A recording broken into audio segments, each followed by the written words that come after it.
Welcome aboard, passengers! You have just entered the news feed train of Blizzard's real-time report of 9.1.5 news and additions. This train has no brakes, this train is going full speed ahead, blanketing us with a bullet storm of changes and addition in Blizzard's continued attempt at their plan, Operation PR, Mission Restore Our Public Image. As we said already, everything looks cool. For now, we will have to wait 9.2 to see if this was all a ruse, if this was all just a mischievous plan to get players back, only to then fuck them in the ass as soon as 9.2 comes out. But for now, we have to stay optimistic. For now, we have to just limit ourselves to reporting all of the cool stuff that is being added. So because there is so much stuff, we have to go in order. We have to start picking only the more important stuff first, and then maybe leave the rest for later, like the new critter shapes and soul shapes for Night Fae, or the new customization options for Nightborne and all the 15 players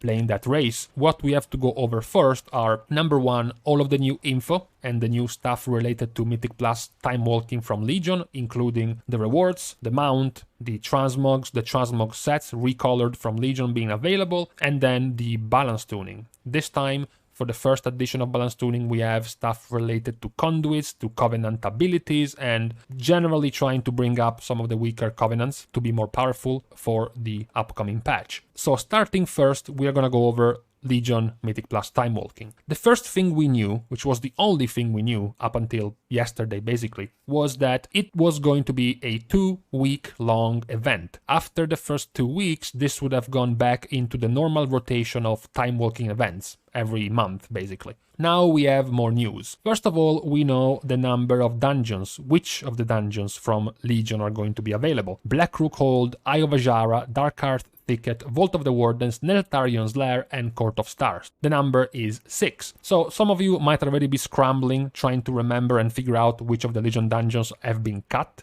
I can help you with that. The 2 new dungeons added in 7.2 and 7.3, Cathedral of Eternal Night and Seat of the Triumvirate, are gonna be missing. The second of the Suramar dungeon, the Archway, is gonna be missing. The Violet Hold, of course, this abomination of a dungeon, is gonna be missing as well. Then you have Halls of Valor, which is missing together with more souls.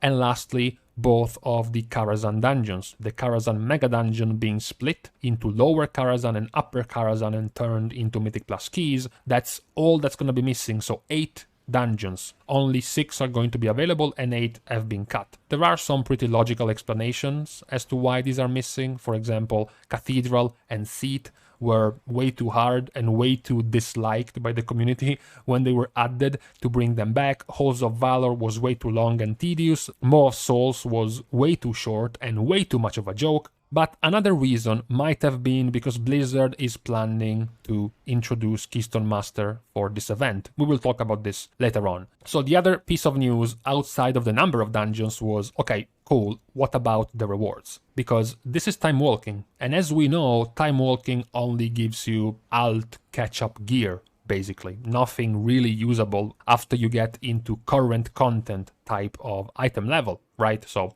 is this just gonna be useless? Maybe you might want to do it because there is some mount at the end of it, maybe there is some new transmog at the end of it, but not really for gear. No, because Legion Mythic Plus dungeons accessed in this way have their own set of affixes, reward, loot of the same item level as Shadowlands Mythic Plus dungeons, and count toward weekly Great Vault reward options. Additionally, items acquired from Legion Mythic Plus dungeons can be upgraded with Valor points but will not appear in the Great Vault as an option. Okay, great. So Legion Mythic Plus will be essentially a 1-to-1 copy of the current Mythic Plus dungeons available to you as far as loot is concerned. The only difference being they won't show up in the Great Vault. So this has opened up a lot of talk related to powerful stuff, powerful things available from Legion dungeons that is going to now become essentially viable. I think it's pretty fine, and I don't think it's too big of a problem, too big of an issue if some Legion items resurface and become OP,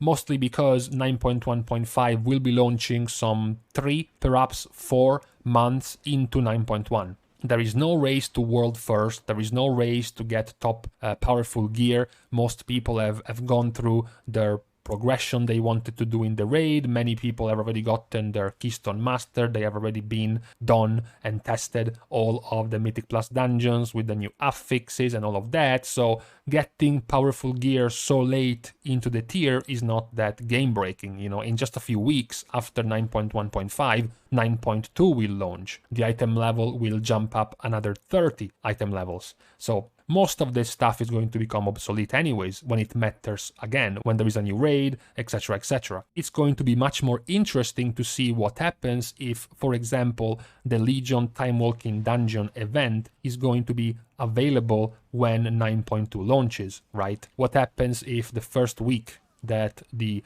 raid is open in its heroic version, or perhaps the first week that it's open in the mythic version, or perhaps the second week mythic plus Legion Timewalking becomes available. So you can start getting those pieces of gear at the new 9.2 item level standard when it's very, very current, when the patch is fresh.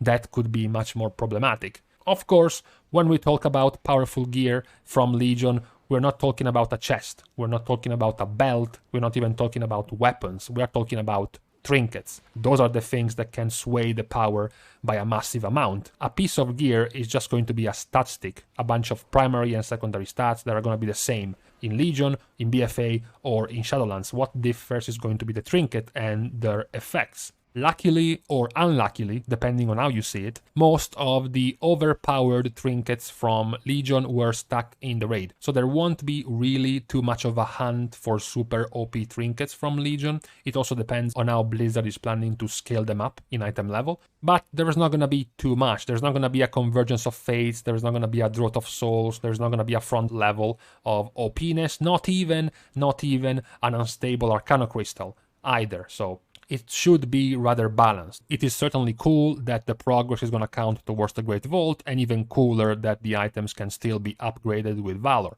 Then we have the rewards tied to the Timewalking. One is the Valshara Hippogriff. So this is going to be another Timewalking 5,000 badges, 5,000 Time Worth badges cost mount. This is not necessarily tied to Legion Timewalking because, you know, you might already have 5,000 badges, so you can just pick it up immediately. So it's not really tied to the Mythic Plus Timewalking event.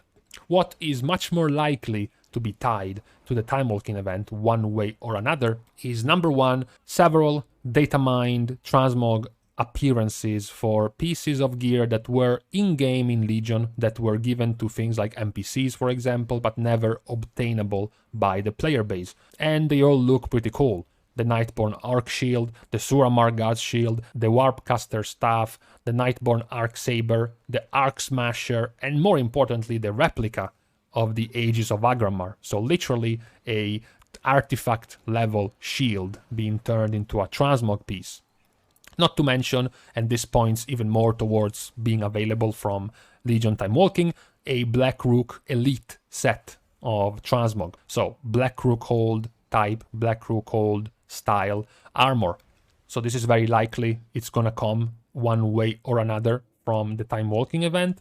But more importantly, the other thing is going to be the tier 20 armor sets recolored. So the tier sets from Tomb of Sargeras, which they themselves were a recolor and a rework of the tier 6 sets from Black Temple. So now we've got ourselves our recolor within a recolor. This is pretty cool because tier 6 sets were, you know, the old ones, so to speak. So the ones from Legion upped their poly counts, right? They made them much more smooth, much more crisp in their models. And now you're going to get the recolor version. So again, we have absolutely no idea where they are coming from. One might add 2 plus 2 together and figure out that with the Timewalking event from Legion coming live, the fact that tier sets from Legion are also being added to the game, it looks like a pretty easy correlation to do. Going back to what I pointed out at the start, might even be related to Keystone Master or a type of Keystone Master. Why would Blizzard limit, instead of adding all 14 of the Legion dungeons, why would they shrink it down to just 6? One thing could be the time. One thing could be that they have to rebalance and retune these dungeons to be viable for current item level, current forms of damage, current levels of HP, for example, so it takes time. They don't want to go through 14 different dungeons, so they just limited themselves to 6.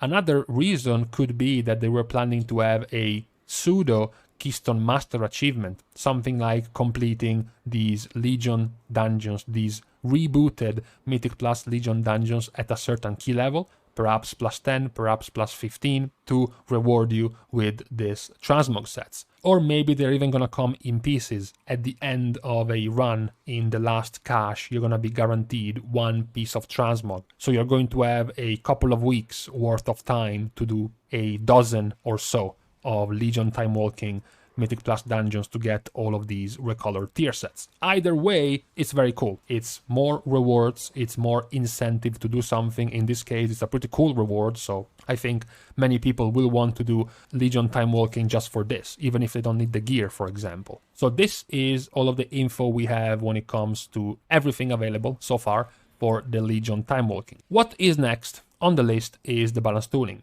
So most of the balance tuning available for now is quite tiny because it's only related to conduits for the majority of it. So we're talking about 2% more damage, 3% more damage. So these are the tiny changes we are looking at. Even though it starts, even though we are starting in a gigantic way, because debilitating malady 1% more damage for 6 seconds, stacking up 3 times, and instead now it's going to be doing 7%. So Blood DK's Blood Plague will go from doing 3% more damage when it's fully stacked to doing 21% more damage. You know, it looks like a massive increase, but then you realize how weak debilitating malady is, so even if it gets increased by 7 times as much, it's just enough to make it decent, right? And even then, it's still gonna be barely 2% more damage increase, so it's still tiny. The same can be said for Impenetrable Gloom, the other conduit for DKs, increasing the damage of Swarming Mist from 12.5% to 18.8%. Remember, also, these are conduits, so they scale with more item levels. This is the base conduit, the rank 1 conduit, the 140 item level base conduit. The first of the Covenant abilities being buffed is still from Death Knight, Shackle the Unworthy. This is basically a nerf in single target because the base damage is basically reduced by 10%, but now you have a guaranteed chance that your direct damage attacks are going to spread this dot to multiple targets, so it becomes much more reliable in AoE situations at the cost of being a little bit worse in single target. The stronger of the changes and the better of the conduit changes for DK is Withering Ground, which gets its damage buffed by 50%. Death and Decay turned into Death's Due for Nightfade DK gets buffed by 50%. This was one of the already powerful conduits for DK, so it's already a pretty good one.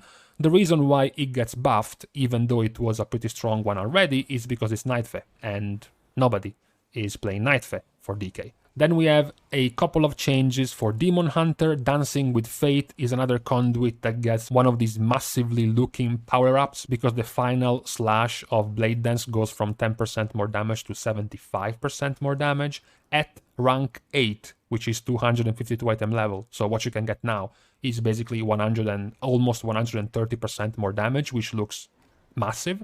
Well, it looks massive because the damage it's doing, this conduit, is this.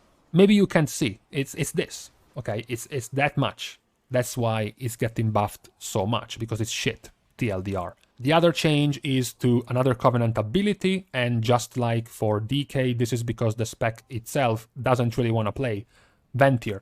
Either Vengeance or Havoc, they are not playing Ventir as much, so the buff is a shorter cooldown on Sinful Brand from 60 to 45 seconds. Then we have Hunters who don't get any conduits changed, but they do get Covenant abilities. Once again, would you look at that, the only ones that are getting changed are the two Covenants that Hunters don't want to play, Necrolord and Ventir. Flayed Shot gets an added instant damage when you use the ability, so instead of having just the dot being created by this ability, you now also get 50% AP shadow damage once you use the ability itself. Blizzard is adamant in making Flayed Shot viable. This fucking thing has been buffed like 7 times since 9.0. I can guarantee you by the end of this expansion, Hunters will be Ventir, because Blizzard said so. The other one, on the other hand, is to Death Chakram. This is more important because the buff is 10% more damage to the enemies hit by that chakram for 10 seconds, which is way more significant.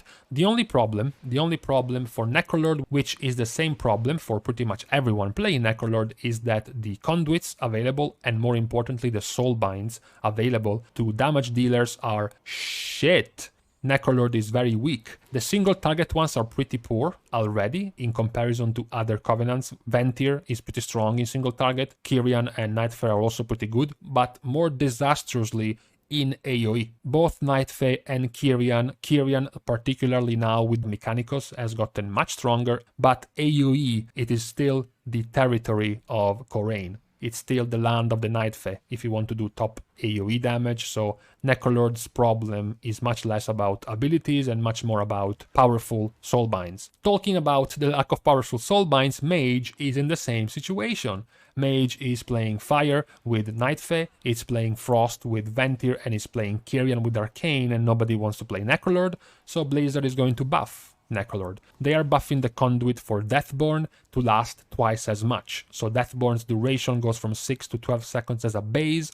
In current item level of Conduits, this is a 21-second increase. So you're going to have a Deathborn lasting for 46 seconds. So for 46 seconds, you're getting 15% more spell damage, and your Frostbolt, Fireball, or Arcane Blast are going to hit 3 targets instead of 1.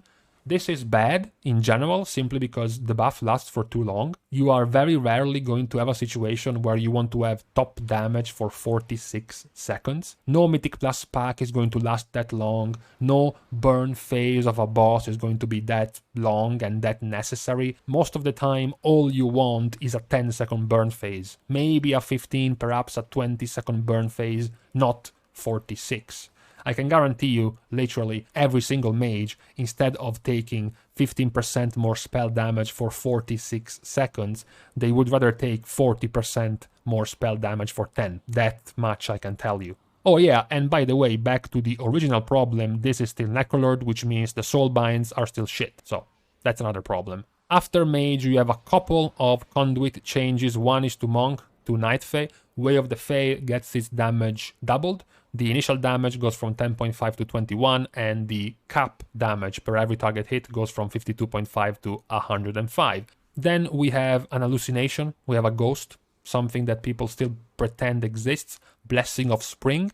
I'm not sure people know about this name or this particle effects or the sound that this ability does. We only know that it's getting buffed. Now you can give 15% more healing done and 30% more healing received to your target, which is great if anyone even played this, which they don't. The other change to Paladin is, unsurprisingly, to Righteous Might, which is the Necrolord Conduit for the Necrolord ability Vanquisher's Hammer. Why? Because no Paladin is playing Nightfey and no Paladin is playing Necrolord. Vanquisher's Hammer at this point has been buffed like 6 times in a row, and now with the Conduit it's getting buffed even more. The damage increase from this Conduit goes from 20% to 100. This is like the largest damage increase of any Conduit. Imagine if you had a Conduit saying Wild Spirits does 100% more damage, or Ashen Hallow does 100% more damage. You know, that's how weak this Covenant ability is, that they can just freely give a Conduit double damage to the ability itself, and the ability will still be shit, because that's how weak. The other problem actually is that Paladins have very powerful Conduits, so it would take a lot of power for this Conduit to overtake the Conduit that Paladins can already take, particularly for Ret and Prot. Ret Paladin, you can see for yourself how strong the 3 Conduits that they can use at the top are compared to Righteous Might. Another one of these situations where the spec itself is getting a decent buff, because Festering Transfusion is the Necrolord buff to the Covenant ability for Necrolord, and in this case, we are not in a situation where Necrolord isn't played. We're not in a situation where Blizzard is buffing this because nobody in Priest wants to play Necro, because Shadow Priests are playing Necrolord quite a bit. Even Holy Priests, some of them are playing Necrolord as well, so this is good. The problem for Shadow Priests is that even though this Conduit is getting doubled in power, Shadow Priest does already have powerful conduits, Rabid Shadows, Haunting Apparitions, and Dissonant Echoes. So that's why this conduit needs to be buffed by more and more and more, because the competition is already pretty fierce for Shadow Priest. Talking about Priest, Discipline gets a bunch of his talents changed. This is pretty much the first one that we have for now in terms of talent tuning. Blizzard is buffing Contrition, Divine Star, and Shadow Covenant. Contrition's buff is about 20%, Divine Star buff is about 30%, and Shadow Covenant's heal is about 10% stronger at the cost of 2 less seconds of your Shadow damage empowerment. The reason for this is because everyone everywhere playing Discipline is playing with Sins of the Many and with Purge the Wicked. That's the only things you ever see from a priest, and that's why Blizzard is trying to buff their counterparts, their competition. Then we have another one of these minor changes, because they are changes tuned for a weak covenant. In this case, it's Night Fae for rogues. Septic Shock now does 50% more damage as a conduit buff. The more confusing one, the more confusing change in all of this list is going to be the buff to Elysian Dirge. The reason why this is confusing is because not only is this from a covenant that is already being played, this is Kyrian, and Restoration Shamans are already playing Kyrian. This is also confusing because Elysian Dirge is already a must-pick, always taken type of conduit if you are playing Kyrian. I mean, this ability itself, Vesper Totem, is pretty much the reason why so many Resto Shamans are moving over when it comes to Mythic Plus, because of the damage, the massive damage you can do that is starting to actually even out with Ventir Holy Paladin. That is massive. When you look at the overall popularity for Shaman, you think it's a nice utopia of balanced population, because you have the raid Shamans that have remained Necrolord, and then you had all of the Shamans that wanted to play Mythic Plus that went over to Ventir initially, and then you have them moving over to Kyrian now. You have this new wave of Resto Shamans starting to play Kyrian. But when you look at the top, players, the top results, the top performers, it's Kyrian. And then there is Kyrian, and then there is more Kyrian, extra Kyrian, and bonus Kyrian. So it's pretty weird that this conduit is getting buffed by 50%, considering how strong it already is. Maybe Blizzard's mindset is like, yeah, this is strong for Resto, but clearly not strong enough for enhancement and elemental, so we want to buff it, but I'm not buying it. I think it's strong already. There are other reasons why those specs are not going Kyrian. After Shaman, you have a pretty powerful buff to Scoring Tide for Warlock, because of course nobody plays Kyrian. All Warlocks are Night Fae. We pointed out that when you will be able to swap Covenants freely, the more obvious possible alternative to Warlock outside of Night Fae would have been Necrolord. So this is an interesting change, because Scoring Tide had a legendary that buffed the Scoring Tide if the target died, because you only get soul shards back if the target dies when Scoring Tide is on it. What happens when the target doesn't die and Scoring Tide ends? Well, the cooldown is reset and you can just cast it again, but this legendary was giving you nothing if the Scoring Tide did not give you the soul shards back, so it kind of felt bad. It's like you weren't getting rewarded at all from a legendary, which is pretty weird. So the new change is that now if Scoring Tide expires, so if the cooldown is reset and you do not gain any soul shards, you are going to gain a part of the buff you were going to get if you were actually generating soul shards. 33% move speed and 15% critical strike chance for 8 seconds, which is good enough. It's a good enough of a buff. Because for the uninitiated, Scoring Tide only lasts for 18 seconds. Which means every 18 seconds you're going to be gaining 15% crit chance for 8. And then 10 seconds later, after the 8 seconds have expired, Scoring Tide is going to end again. And you can get the 15% crit chance for 8 seconds again. This is a much stronger buff when it comes to single target. So when you are throwing this dot on a boss, which is not going to die for like 8 minutes. So your Scoring Tide is going to continue to expire, continue to reset its cooldown and be able to be cast again over and over. So you will be able to repeat this 15% crit chance buff over and over. The ability itself is also getting buffed by 20% in damage, both the initial application and the dot, but this is much less relevant because this ability is shit. It does very little damage, doesn't really matter. Then we have Warrior. We have 3 different conduit changes and a legendary change. One is limited to Fury.